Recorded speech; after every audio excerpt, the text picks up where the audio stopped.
started, I guess. Just a quick hello. Greetings from WSP San Francisco, our brand new office here. We just moved to a new place. My name's Jay Norwood. I'm the pipeline design practice leader in WSP, again, based in USA. So I'm going to take my face off the screen so we can focus on the presentation. I've been doing pipeline work for almost 40 years, or a little over 40 years, I should say. Kind of started my career in the oil side of the business, but oil, gas, water, mineral slurries. It's definitely been a blast and a very cool career. If you want to work in pipelines, it's a great career. Definitely worked in lots of places. I've pretty much built, designed pipelines in every continent except for Antarctica. One day maybe I'll get a little pipeline project there and finish the deal. At this time in my career, I felt like I would be mostly designing water transportation pipelines, in that water is a big issue in the world, and getting water from where it is to where people need it is definitely an issue. But surprisingly, here I am working on hydrogen pipelines again, along with CO2 and ammonia as part of the kind of energy conversion, looking at the future of energy and what it might be down the road. I actually started designing my first hydrogen pipeline in 1985. I grew up in an oil refinery, and the make of hydrogen was a catalytic reforming furnace. Pretty traditional in those days. This was back in, the still hydrocrackers today, but for hydrocracker use. So we compressed the material, or compressed the hydrogen, and transported it roughly a mile, maybe a couple kilometers, to a new hydrocracker. The hydrocracker was for lubricating oil and cracking waxy molecules out of the feedstock. So this is like my first hydrogen make it, move it, use it sort of project. And today we are really in that same mode. I think it's a general mode of energy. We don't necessarily make gas, but where it comes from, where we produce it, we have to move it to the users, whether that be by pipeline, by carrier, LNG carrier, by truck, by trailer. I think the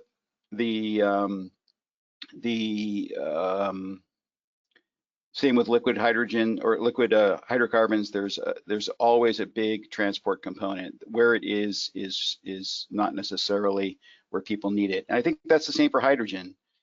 So just to look at this graphic a little more closely, when we started looking at hydrogen on the make it side, we've got some options. I think we can make it from natural gas. That definitely has a CO2 capture, a CO2 sequestration, or CO2 reuse component. And so there's definitely a need for transportation, a need for understanding, logistics of where the gas is coming from, where the CO2 capture location is. We have some situations where those two geologic formations are very far apart. We have some where they're very close together, but oftentimes we still need to get the hydrogen from the fabrication to the user. We can look at solar. Solar, we want a big open space with lots of sun, so that's typically a desert or desert-like area of arid climate where there's not necessarily a lot of people living, and again, need a little transportation there because we need to get the water to if we're going to use electrolyzer, we need to get the feedstock to the solar panels, so water transportation, and then how do we get the hydrogen from the electrolyzer to the community. Hydropower, again, green power, great, nice source of water, but usually up in the mountains, far away from people. So you can see very consistently transportation is a key part of the energy future. WSP is working on a lot of these projects, looking at hydrogen use, and downstream we've done a lot of the blended hydrogen natural gas projects. The big problem with the existing infrastructure, which is conventional natural gas, is the BTU value, or the energy value of the, sorry, I'm an American, so I'm going to go with the BTU side, but the energy in the gas, hydrogen, is so much less than natural gas. It's 1/3, 1/4 the energy value, that the volume you need to replace in existing infrastructure is very huge. So in these studies, we've been successful in sending the blended natural gas to power plants, to home use, to all of that, up to roughly a 20% limit. Your home water heater works, your stove works, but there still needs to be energy conservation. So we're not effectively, even at just 20% hydrogen, able to replace the energy delivery in existing natural gas pipelines. Another option is fuel cells, hydrogen fuel cells. I'm going to kind of talk about that a little bit later. Another one is looking at hydrogen power generation, kind of direct burn in power plants. Again, kind of the same issue, putting the hydrogen into a power plant facility is resulting in a significant reduction in the actual amount of energy delivered. So there's a big sort of problem with delivering the hydrogen to users in the existing infrastructure. It is feasible to build large diameter pipelines and move hydrogen around. There's nothing preventing us technologically, but the fundamental issue is it will be an entirely new infrastructure to deliver that. I'm going to talk about one project that we're working on. This is a bit of a busy slide, but it's kind of an overview of a green hydrogen project in Utah. It is all solar and wind power generated hydrogen. So it's intermittent hydrogen. You can read there, it's intermittent. So a lot of hydrogen produced during the day, only a little bit produced at night. So to rationalize or make sure that there's enough hydrogen for around the clock production, there's a big storage cavern. I believe this will be the biggest hydrogen storage cavern in the world. When completed, it's still in construction, provides that buffer storage, so we make more hydrogen than we use during the day, and then burn it at night, use it at night for power generation. Now, I think this is an interesting project because the client for this project is actually a power producer in Los Angeles, which is very far away, but this comes to the make it and use it. The original vision, I think, was probably to look at hydrogen transport to deliver hydrogen to existing power generation infrastructure. I remember a long time ago having some conversations on what that might look like. And I believe the bottom line is it became so capital intensive to move the hydrogen that it's now focused on power generation locally and transmission of electricity. So the hydrogen is supporting and serving a part of the energy chain, but the delivery method is not hydrogen delivery, it is electricity delivery. So definitely a change in configuration. Hydrogen fuel cells, I want to just talk about hydrogen fuel cells for a minute. This is definitely a hydrogen delivery method that's underway. We have several projects for both liquid and high pressure fuel cells.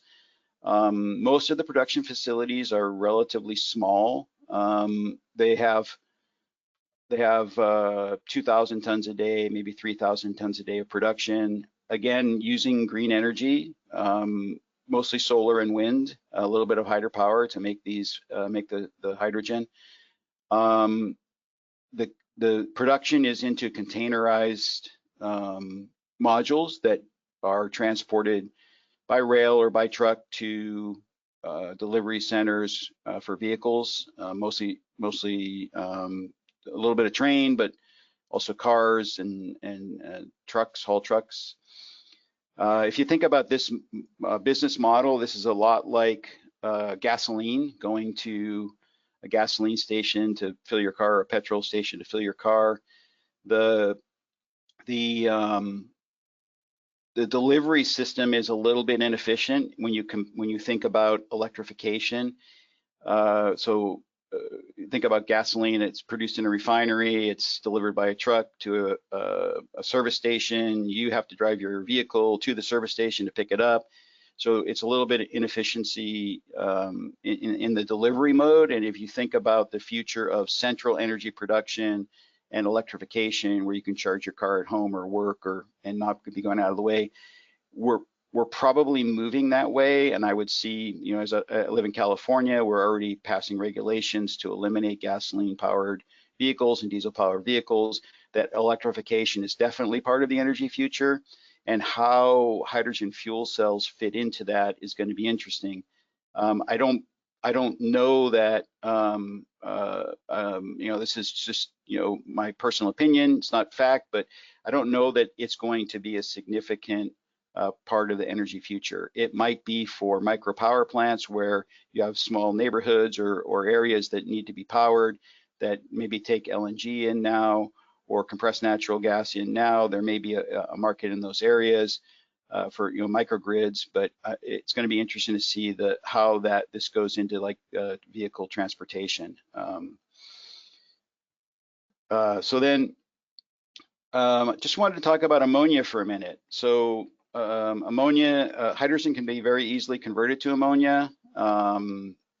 It's actually an interesting option because ammonia is easily transported in existing infrastructure. The pipelines, you know, the transportation pipelines for ammonia are within the 600 ANSI class, so roughly 100 bar, 1500 psi pressure limits of all of our kind of liquid and gas transportation systems, long distance. Almost all these long pipelines in the world are economically in that operating range of about 100 bar. And so converting a natural gas pipeline to ammonia should be feasible. Maybe some material change on valves, a crude oil line, a gasoline products line, all could be ammonia. So it's a really interesting sort of option for transporting hydrogen. Also, the volume of hydrogen that can be transported as ammonia is significantly higher. The energy value of the ammonia coming through the pipeline is significantly higher. So it does present, you know, some interesting opportunities. We have many clients that are looking at ammonia as the way to move green energy around. I know that you can see ammonia transport to countries today that are looking for carbon-free energy, which we'll talk about a little bit in a moment. Ammonia pipelines have actually been around for a very long time. There's several long-distance pipelines in the world, a couple of them here in the USA. The pipelines were installed starting in the 60s, and there's two major ones. One is New Star, which is almost 2,000 miles, and one is Magellan, which is about 1,100 miles. So significant infrastructure system. They were primarily for ammonia producers. Ammonia is a byproduct of hydrocracking oil, for example. There is some nitrogen in the crude oil that creates ammonia as it's hydrocracked. And so refineries are producers, and then you have users who are typically using the material to make fertilizer and other chemical products. So there's definitely you know, alternate uses for ammonia, but these systems were basically big networks where producers put ammonia in and users took ammonia out. So pretty sophisticated system. Very easy to liquefy ammonia. If you operate a pipeline at ambient temperature, 110 psi, 7.5 bar, basically that's going to be liquid ammonia. So you don't have to cool it down to operate these pipelines. It's basically kept under pressure and transported as a liquid. If you do want to make it cold and put it on the water, for example, LNG carrier, something like that, you only need to get it to, you know, minus 30, minus 35 degrees. So it's very amenable to being a liquid and being transported as a liquid. And I think one of the big things for me in looking at ammonia in the future is that the existing infrastructure is there. The ammonia could be implemented very easily as a means to move hydrogen around. So there's definitely a cost component to using ammonia to transport hydrogen versus trying to transport the hydrogen itself. There is an ammonia challenge in that we are transporting a liquid that would vaporize at ambient temperatures. So in the event there was a leak, the ammonia would vaporize and you would have a vapor cloud instead of a liquid leak that would just run around on the ground. So we have looked at some pipelines, some significant pipelines where we have multiple ammonia plants producing into a large system. One of the projects we worked on was a 30-inch main ammonia pipeline that delivered ammonia to users and had an export component. We did some fast modeling of that pipeline failure, looking at conventional liquid valve spacing, and you can see by these charts, the top chart is sort of a top view of the vapor cloud or the impact cloud in different weather patterns, and the bottom view is sort of a side view of what the vapor cloud would look like. Ammonia, this is getting past my knowledge base, but ammonia mixes with the water vapor in the air and becomes heavy and comes down to the ground. So there's definitely an on-ground impact. And so there would be, definitely a population impact. You can see the chart above indicates, the 26 mile, I think, impact of a significant failure.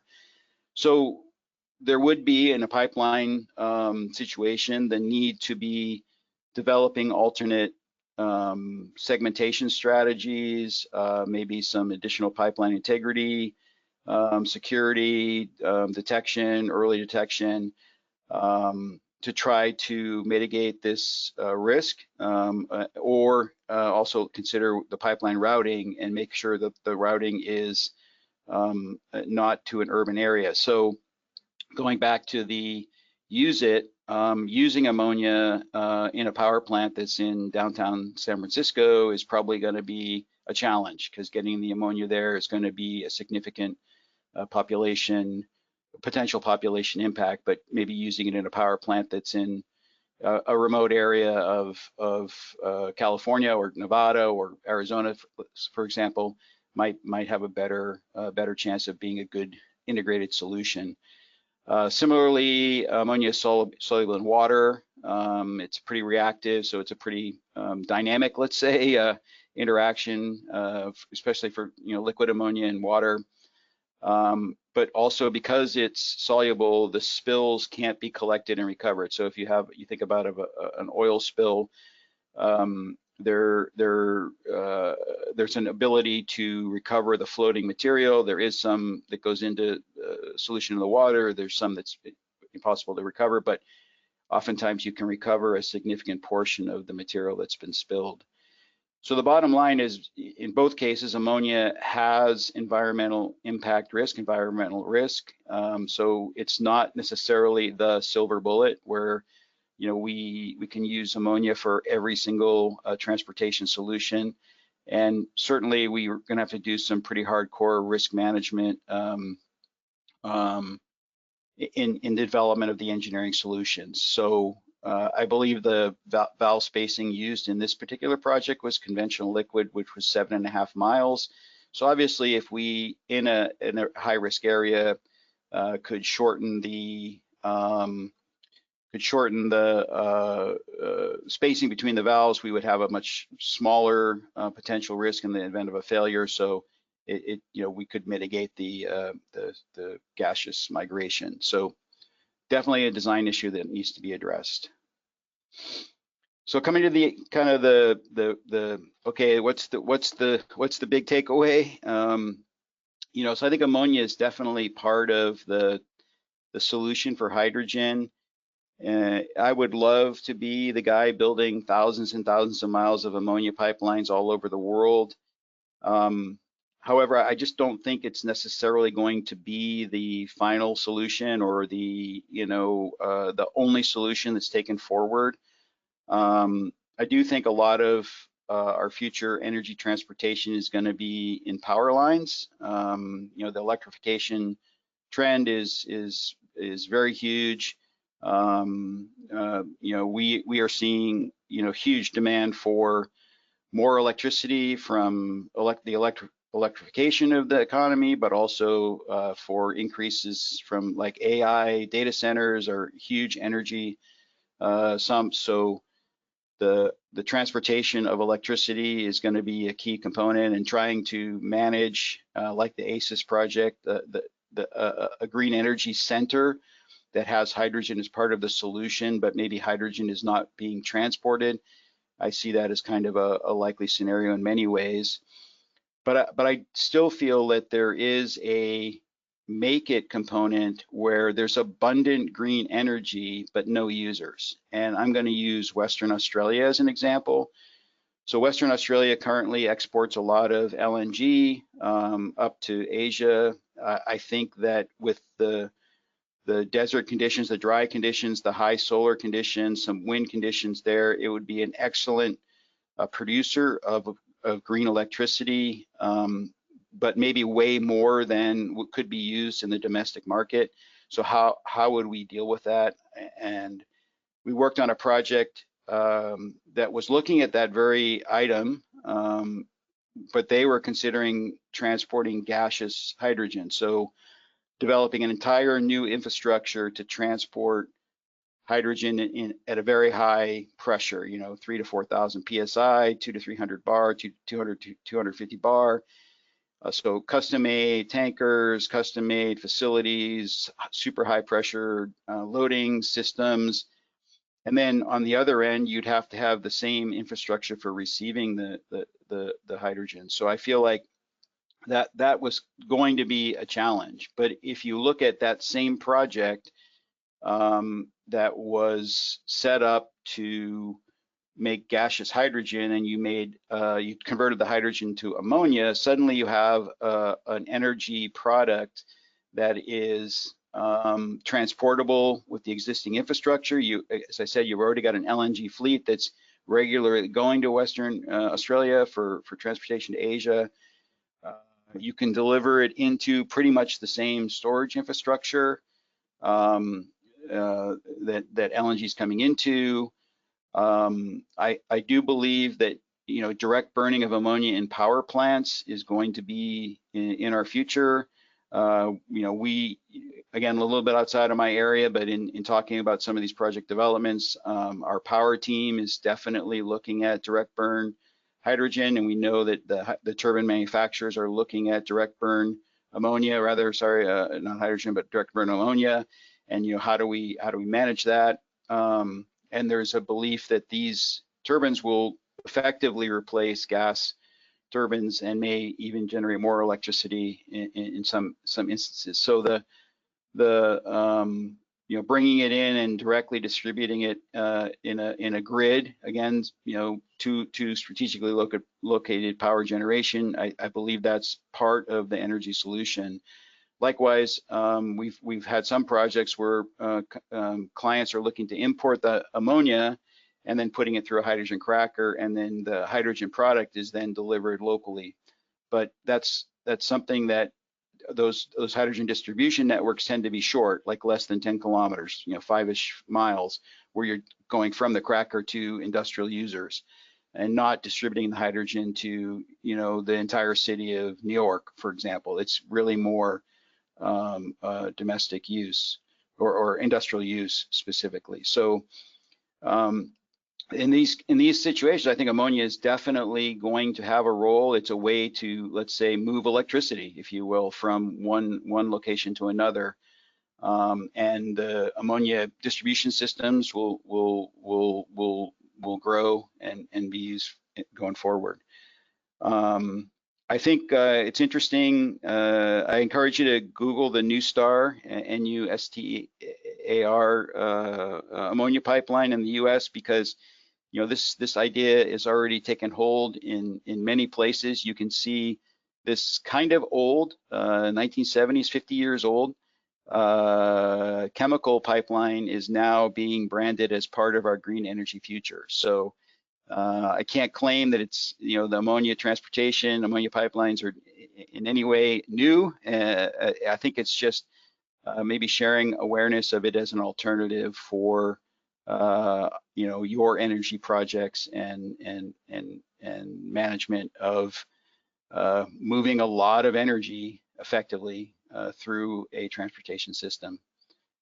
So with that, I'll say thank you very much for joining. It was kind of fun putting this together. It's been really fun working on these projects, and happy to try to answer any questions if there are some.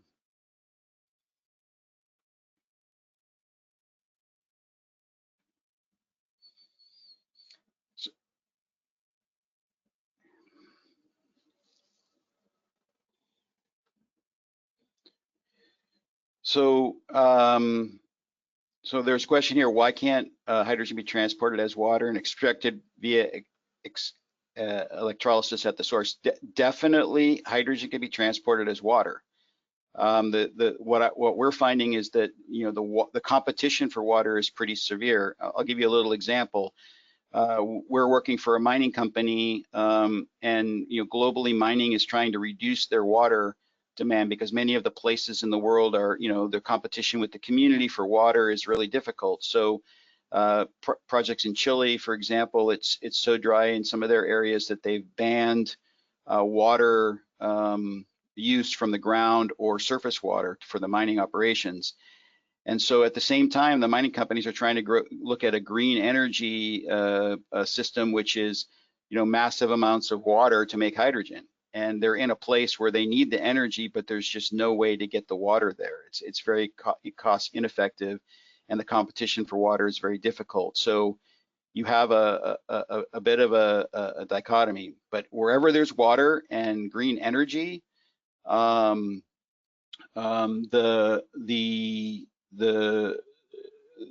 water can be an ammonia source. If we can get the water there and have the energy there, water can be the ammonia source. I think the bigger issue is probably having the green energy for the electrolysis. In really wet areas, it's raining a lot, so a lot of water, but maybe no green energy. Ammonia transported in conventional natural gas or LNG pipelines, I would say yes.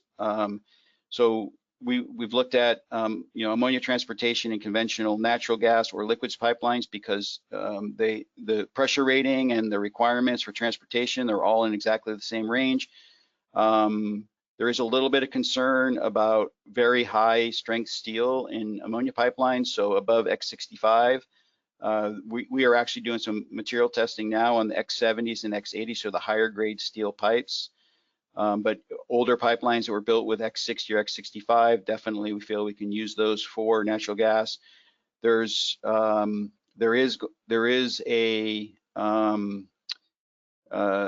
push to, or there will be a requirement to change some of the valves out. The valve materials will be a little bit different for that service, but not a major change. And in terms of LNG, we're looking downstream of the refrigerated ammonia. Yes, we can use those pipelines. We can probably use the LNG storage facilities, but if they exist, we can repurpose them. But we wouldn't have to build them because that's a full cryogenic construction. And if we were building new build, we would not have to build the full cryogenic construction.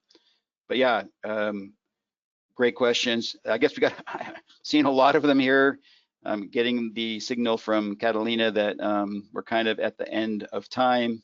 Again, thank you really very much. I really appreciate the questions. Let me go down one slide here, sorry.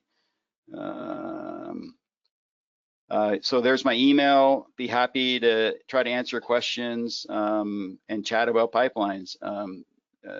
It's a really exciting time. As I said, you know, I never imagined there'd be so many pipeline opportunities with different materials that we're working with today. So again, thanks for your time and have a great day.